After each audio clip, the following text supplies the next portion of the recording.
पश्चिम बंगाल की राजनीति में इन दिनों एक नया मोड़ दिखाई दे रहा है। टीएमसी से निलंबित विधायक हुमायूं कबीर की राजनीतिक सक्रियता ने पूरे माहौल को गर्म कर दिया है और अब इसी बीच बड़ा बयान सामने आया है।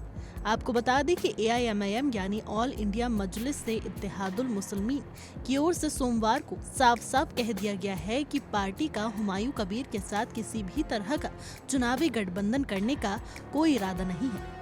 इतना ही नहीं, एआईएमआईएम ने कबीर के प्रस्तावों को राजनीतिक रूप से संदिग्ध और वैचारिक रूप से असंगत तक करार दिया है। इस बयान के सामने आते ही राज्य की राजनीति में गर्मी और बढ़ गई है। दरअसल हाल ही के दिनों में ऐसा माना जाने लगा था कि टीएमसी से निलंबन के बाद हुमायूं कबीर एआईएमआईएम के साथ हाथ मिला सकते हैं, खासकर तब जब उन्होंने मुर्शिदाबाद में एक समारोह के दौरान मस्जिद की नींव रखी, जिसके बाद राजनीतिक गलियारों में अफवाहें तेज हो गईं कि कबीर मुस्लिम समुदाय की भावनाओं के सहारे एक नया राजनीतिक समीकरण बनाने की कोशिश कर रहे हैं। लेकिन एआईएमआईएम के राष्ट्रीय प्रवक्ता सैयद असीम वकार ने सोमवार को एक बयान जारी कर सारी चर्चाओं पर विराम लगा दिया। उन्होंने कहा कि हुमायूं कबीर को व्यापक रूप से भारतीय जनता पार्टी के वरिष्ठ नेता शुभेंदु अधिकारी और पार्टी के केंद्रीय नेतृत्व से राजनीतिक रूप से जुड़ा हुआ माना जाता है।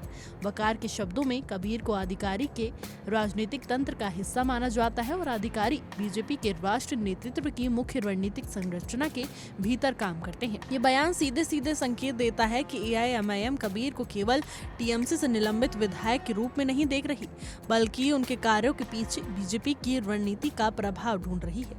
एआईएमआईएम ने मुस्लिम समुदाय के रुख को भी इस विवाद के केंद्र में रखा। वकार ने कहा कि मुस्लिम समुदाय उकसावे और तनाव पर आधारित राजनीति को समर्थन नहीं देता।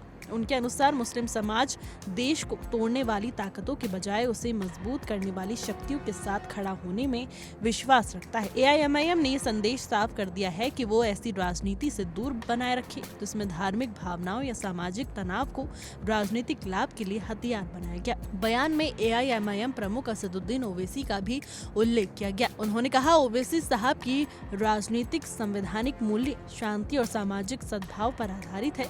वो ऐसे किसी भी व्यक्ति के साथ नहीं खड़े हो सकती जिसके कदम सामाजिक एकता को खतरे में डालते हो। ये चेतावनी स्पष्ट रूप से कबीर को निशाना बनाती हुई दिखती है और ये भी संकेत देती है कि एआईएमआईएम खुद को ऐसी किसी राजनीति का हिस्सा नहीं बनने देगी जिसे वो विभाजनकारी मानती है। इसी दौरान एआईएमआईएम ने यह भी दावा किया है कि पश्चिम बंगाल के मुसलमान हुमायूं कबीर की हालिया गतिविधियों और बयानों के पीछे की राजनीतिक मजबूरियों से पूरी तरह वाकिफ है। वकार ने कहा कि लोग साफ समझते हैं कि कबीर किसके इशारों पर किस हद तक और किस मकसद से काम कर रही है। यानी एआईएमआईएम ने खुलकर ये संदेश दिया है कि वो कबीर की राजनीतिक चालों के पीछे छुपे उद्देश्य पर भरोसा नहीं करती। दोस्तों, आपको बता दें कि आने वाले दिनों में विवाद और दिलचस्प हो सकता है और एक बात तो तय है, एआईएमआईएम के इस बयान ने फील्ड में खेल को पूरी तरह बदल दिया है।